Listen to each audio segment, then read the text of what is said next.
Aktivitas antropogenik pada lahan di bantaran Sungai Barito untuk pemukiman, kegiatan industri, perikanan, pertanian, transportasi batu bara berpotensi menghasilkan limbah logam berat yang berbahaya bagi ekosistem rawa pesisir Kuala Lupak, sehingga diperlukan upaya biomonitoring guna deteksi, peringatan dini dampak negatif pencemaran pada ikan dan manusia. Program biomonitoring pencemaran logam berat di lahan basah rawa pesisir Kalimantan Selatan masih sedikit dilakukan. Tujuan penelitian, mengevaluasi kondisi aktual status pencemaran perairan di rawa pesisir Kuala Lupak berdasarkan uji kualitas fisika kimia perairan, uji kadar cemaran logam berat Pb, Hg, Cd, Zn, V, Cu, SIR pada badan air. 2. Asesmen komparatif bioakumulasi logam berat Pb, Hg, Cd, Zn, V, Cu, SIR pada hati, daging, kulit ikan sembilang, otek, dan belanak. 3. Mengkaji peran ekologi dan anatomi dalam mempengaruhi bioakumulasi logam berat pada ikan sembilang, otek, dan belanak. 4. Menentukan potensi spesies ikan yang ditargetkan sebagai bioakumulator dan bioindikator terbaik untuk biomonitoring pencemaran logam berat di rawa pesisir Kuala Lupak. Target khusus adalah pemutakhiran dan pembuktian konsep bahwa bioakumulasi logam berat yang spesifik spesies pada jaringan ikan konsumsi berpotensi untuk deteksi, peringatan dini toksisitas logam berat di perairan rawa pesisir.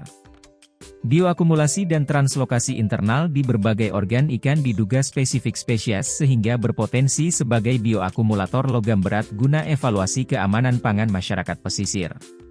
Tahapan dan metode penelitian untuk mencapai target melalui kegiatan sebagai berikut: analisis kualitas fisika kimia perairan dengan metode indeks pencemaran, analisis kadar cemaran logam berat pada badan air dan organ, hati, daging, kulit, dengan AAS, Atomic Absorption Spectrophotometer. Hasil penelitian mengungkapkan kualitas air di perairan rawa pesisir Kuala Lupak tercemar sedang. Kadar logam berat di perairan secara berurutan V, Cu, Zn, SIR, Pb, Cd, Hg dengan kadar V, Cu dan SIR melebihi nilai baku mutu PPRI No. 22 tahun 2021.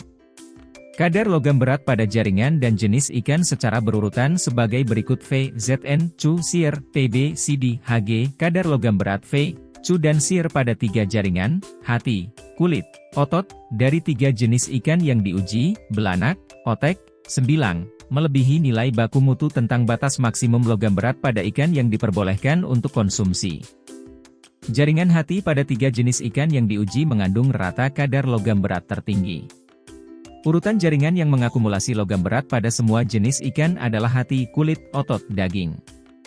Ikan belanak mengakumulasikan kadar logam berat rata-rata tertinggi di estuari dan pesisir Kuala Lupak. Urutan jenis ikan yang mengandung rata kadar logam berat tertinggi pada jaringan tubuhnya adalah ikan belanak, ikan otek, ikan sembilang. Secara statistik berbeda tidak nyata kadar logam berat di air dan jaringan ikan dari 3 jenis ikan antara estuari dan pesisir. Target capaian adalah publikasi artikel ilmiah pada jurnal internasional bereputasi terindeks Scopus Q3 Journal of Degraded and Mining Lands Management, penulisan buku referensi, biomonitoring logam berat di muara menggunakan ikan sebagai bioindikator, ISBN 9786230274947. Penerbit Dipublis Yogyakarta, dan artikel dengan judul Kualitas Air di Perairan Rawa Pesisir Kuala Lupak, Barito Kuala, Kalimantan Selatan, untuk Prosiding Seminar Nasional Lahan Basah 2023.